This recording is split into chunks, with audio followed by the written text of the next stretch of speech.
Hey guys, Gotham Geeker here with Big O Belt. Super excited to cover Tribeca 2023. We are covering games and immersive experiences. So many amazing storytelling games. Check out all the games. I got to play 7 demos today.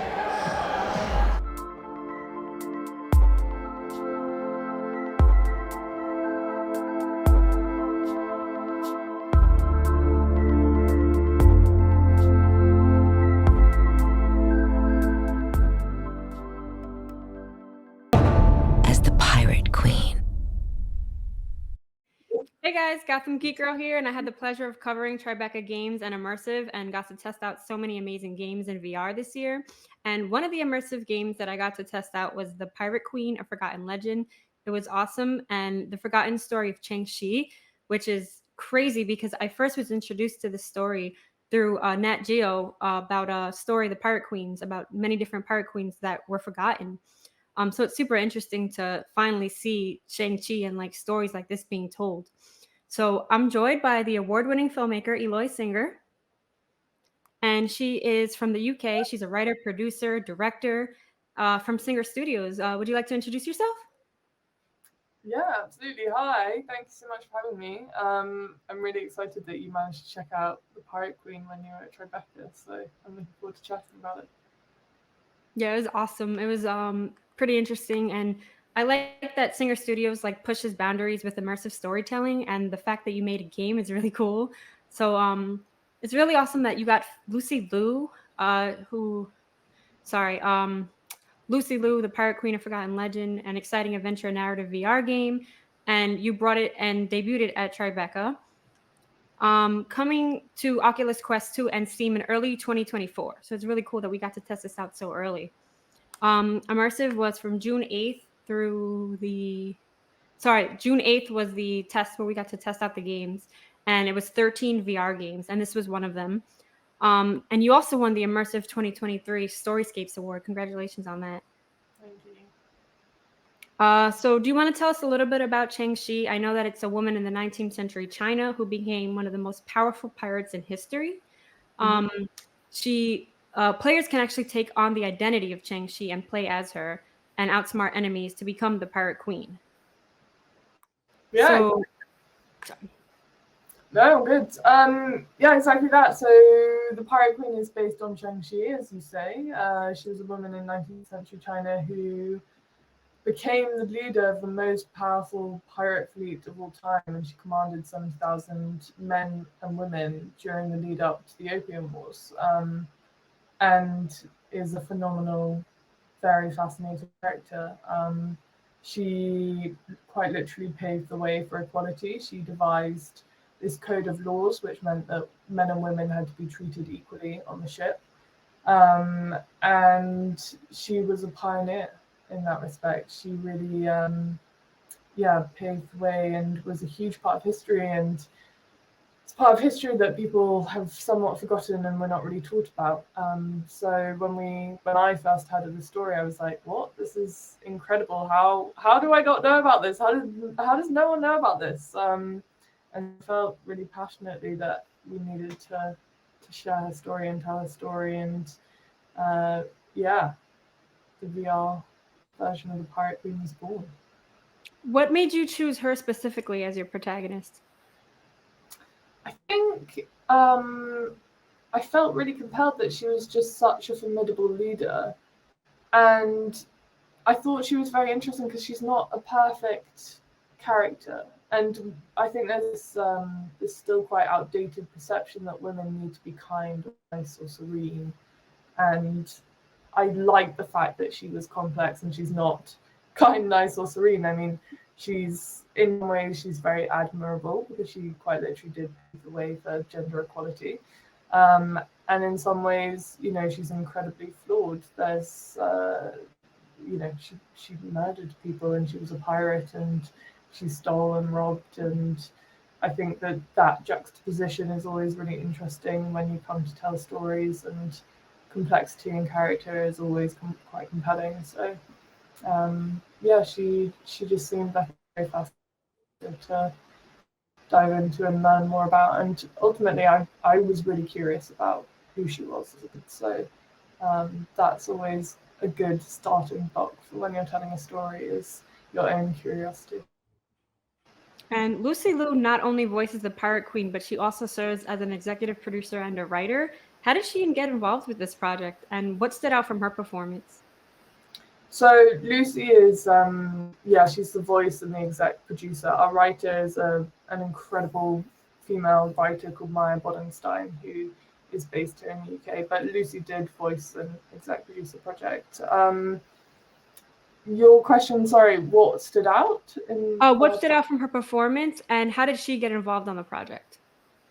She got involved. I approached her team and talked to them about the project, and they then passed it to Lucy, and then Lucy came on board. So it was a wonderful thing when it happened. And what's that? I mean, everything. Lucy is incredible in every way. She's wonderful and brilliant to work with. She's an amazing collaborator. It was truly a joy. I think she brings so much to the character in terms of like giving such a level of nuance and complexity, and she has an amazing ability to convey so much through voice.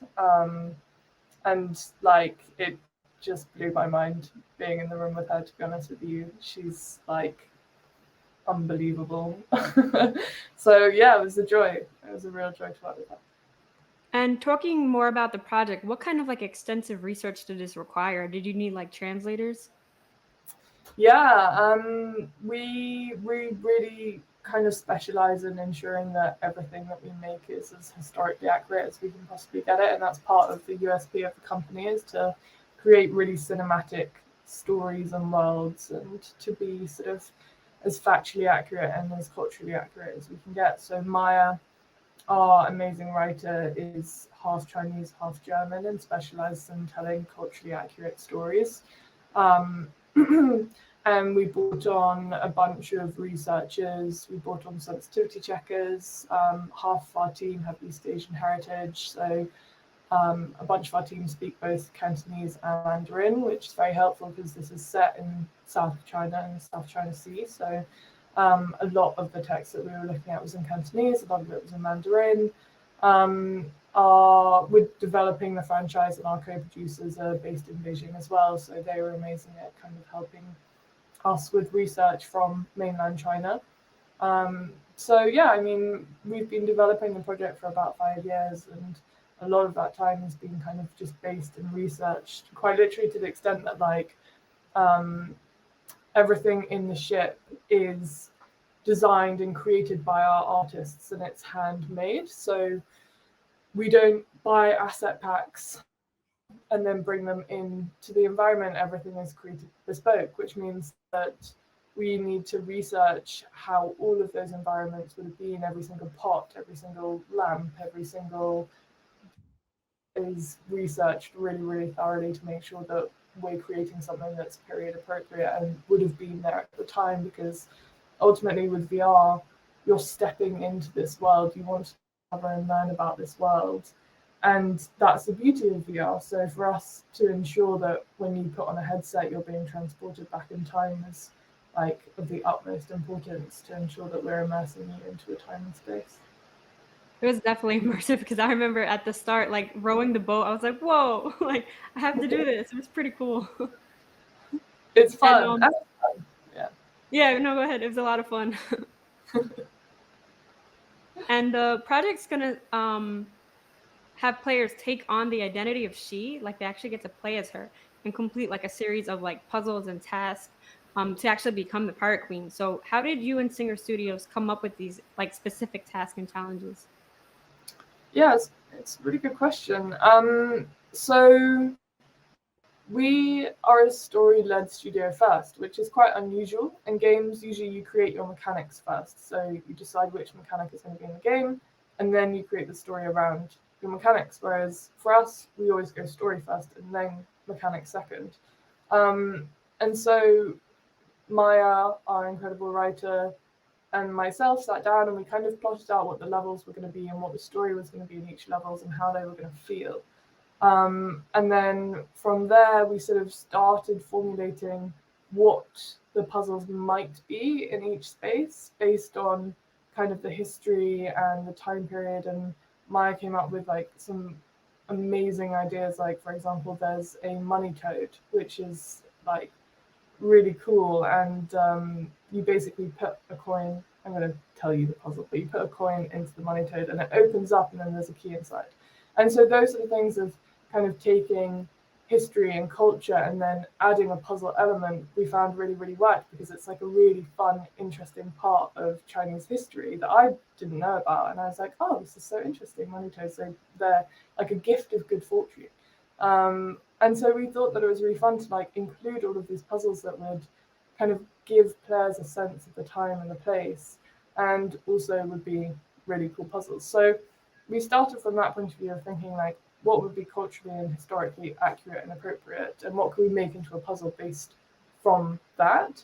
And then our amazing designers, like our game designers, came in and we kind of came up with a bunch of ideas with them, and they're so well equipped and versed in what is fun in VR. And so we would come up with a bunch of ideas, they would come up with a bunch of ideas, and then together we would kind of amalgamate those ideas and come up with a series of puzzles. So it was a really nice collaboration, because we're kind of combining like the story and the history, and then like traditional puzzle design from games, and putting the two together, and it feels like it's really nuanced, which is really refreshing. And what made you want to choose this as the platform to tell this story? Like instead of a film or movie, why why immersive gameplay? I think we're developing it as a franchise, and we wanted to start with VR first because ultimately there's no better way to experience her story than quite literally stepping into her shoes. And it's such a visceral experience. Like, you really do embody her, and because of the way that the game is designed, you hear her voice as you're going through this journey as well, which is really emotive. And so it felt like a really natural way to kind of start the story off. I think also like there's nothing more amazing than putting on a headset and immersing yourself in a 19th century pirate ship. Like, that's freaking awesome. And I think everyone wants to do that. So there was just so much that VR like led to give us the opportunity to tell her story in VR. And I think everyone wants to be a pirate. And for us, it's like we can allow everyone to be a pirate and have an amazing and really fun experience and come out at the end of it and be like, that was awesome. And at the same time, we can tell people about this incredible story and this incredible woman from history. And that feels like a double win. Yeah, it's definitely a fun way to learn. Like I remember even like climbing the rope, like trying to get onto the ship and trying to navigate the ship. Like it was really cool to like feel that experience. Yeah, yeah, exactly. And also just the little sound bites that you get, like as you're climbing the rope, she says, like the Pirate Queen says, "Thank goodness my feet were never bound." And it's just a nice reference to be like, oh, that was, that's what happened at the time. Women's feet were bound in China at the time, and I think it's just quite a nice way to like educate and inform. What age group is this going to be specifically for? That is a good question. I think we're not really capped, to be honest. It's not a violent game. We're trying to keep it quite light and educational. I think we don't want to limit ourselves by making it like an 18 and above. So at the moment, it's going to be sort of all ages. And what's really interesting as well is the more that we've developed it, we kind of anticipated when we first started that it would be a very female-led game, that most people who would want to play it would be women, or mainly women. But actually what we found is that like everyone seems to be really enjoying the experience, and it doesn't matter what gender you identify with, it everyone seems to want to jump in and play it, which is really refreshing and actually really exciting. And it just shows that you don't have to like limit yourself or be concerned about making female-led narrative games, because the Pirate Queen just demonstrates that everyone wants to be a pirate, and that's awesome. I guess that brings me to my next question. How important is it to tell this type of story? Hugely. No, it really is. It's really important. I think, you know, she's incredible. She was such an incredible woman, and I think the more that we tell stories that are forgotten from history, the more that we're inspiring discourse and conversation around these female pioneers ultimately. And also, you know, the time and the space that we're in was really important. It was during the lead up to the Opium Wars, and that's not a part of history that's really discussed. We're not taught it in British curriculum, and part of the reason that we really wanted to tell this story is to address that, and to inspire people to have conversations about the Opium Wars, because it was hugely problematic and it's not discussed. So I think the more that we can like shine a light on forgotten legends from history, the better ultimately. Yeah, the fact that history makes it seem like female pirates didn't even exist is pretty crazy. Right? And it's like the more you look into it, the more you realize that there are actually so many women from history who were phenomenal female pirates, like Grace O'Malley, for example. And it's just, yeah, there's a lot about history that I have problems with. I mean, one, that it's called his story is highly problematic, but yeah, there is a lot that I think needs to be readdressed. Do you see yourself doing any more coverage of other like females in history that kind of have been forgotten? Yeah, definitely. I mean, we've got another project that we premiered at Venice last year, and then it just went to South by Southwest, and it actually I flew from Tribeca to Sheffield for Sheffield Dog Fest because it showed there as well, and it's a VR game that's called Mrs. Benz, and it's about the origin story of the world's first car and a woman who stole her husband's invention and went on the world's first road trip, and it's a true story, and it's the origin of Mercedes Benz. So, yeah, I think it's growing into a bit of a trend, to be honest, that we're telling forgotten stories from history, and yeah, trying to champion these women who did phenomenal things. And how was your overall Tribeca experience, and how did the audience react to the demo and the presentations? Tribeca was amazing. It was really, really fun. I've never been to Tribeca before, so it was new to me, and that's always really exciting. I think what's so beautiful about the XR community is that it's still a very small community, and so we all kind of know each other. And I think it's so lovely being able to go to a festival and just champion everyone's work. Like, you know, some of my really good friends were there and they were sharing their projects, and I just enjoyed experiencing their projects so much. And they're all such brilliant creators, and there's such a lovely community within the space. So it's always really joyful to go to these things and to be able to celebrate each other's work, because we all know how much time goes into them. So yeah, that was wonderful. And sorry, what was the second part of your question? How did audiences Yes, enjoy? how did the audience react? Um, it was really soul warming. It was heartwarming. Um, just being able to see people at the end of the experience take off their headset and like with this huge smile on their face and be like, "That was amazing," or like, "That was wonderful," or "That was so much fun." And I think for us, we spend so much time on these things, and it's big. You know, we have a team who put in their heart and soul and are incredible and so talented, and to be able to share what they have achieved with audiences and to see the reactions of the audiences is really warming and affirming. So yeah, it's always really special. And Pirate Queen won the Immersive 2023 Starscapes Award. Congrats, by the way. Thank you. How did you react to this news, and what does this mean for the development of the game?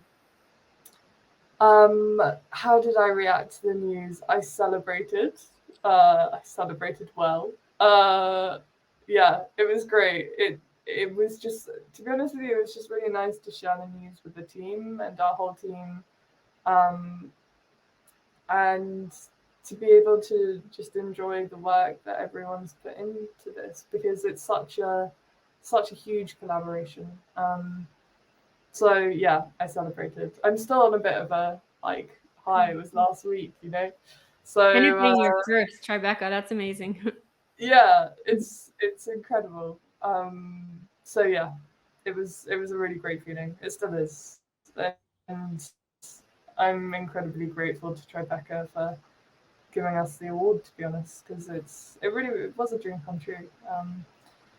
And your second question was, What does it mean what for does the this mean? game? Does it like help produce it more or send it off like more, I guess, worldwide, or how does it affect the game in any way?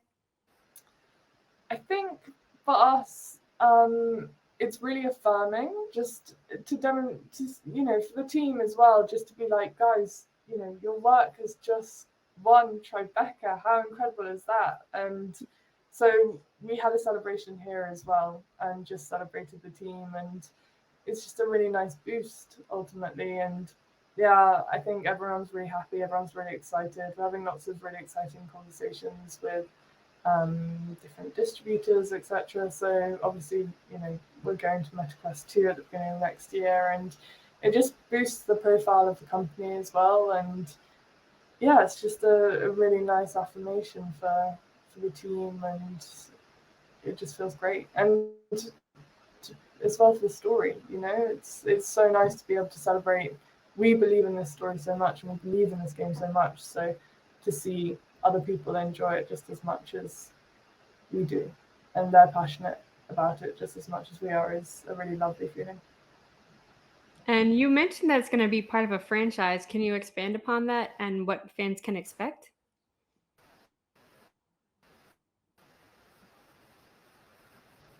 Yeah. So we're developing very exciting. Like the Pirate Queen is going to take over the world, to be honest with you.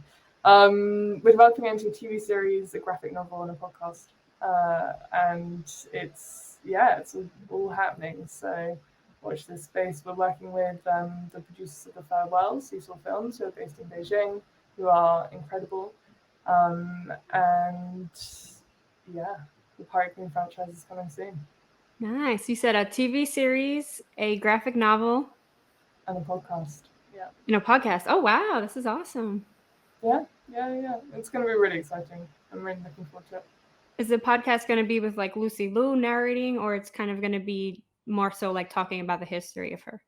So the podcast will be talking about the history of Cheng Shih, and it will be sort of a wider context of like kind of what we were talking about earlier, actually, in terms of the different pirate queens in history, and looking towards like a wider scope of like the role of women as pirates in history. Will your studio be producing the TV series? We will, yeah. So Singer, we work across film, TV, podcast, and games. So at the moment, we have a bunch of different projects that are being made, and we launched a podcast this year called Women Behind the Scenes, and we have another one coming up as well. We're developing a TV series at the moment, which is in post-production. And we have a film that we're exec producing with Piers Brosnan called The Last Rifleman, which we've just finished as well. And we previously exec produced a film called Rare Beasts with Billy Piper and Lily James. So we work across multiple different platforms. Oh, perfect. That was going to be my next question. What else can we expect from your studio? Lots is the answer.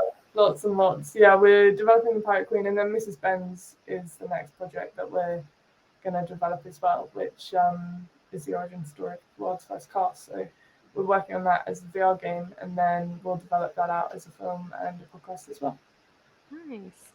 So do you plan to kind of make everything kind of interconnected, most of your, I guess, future games?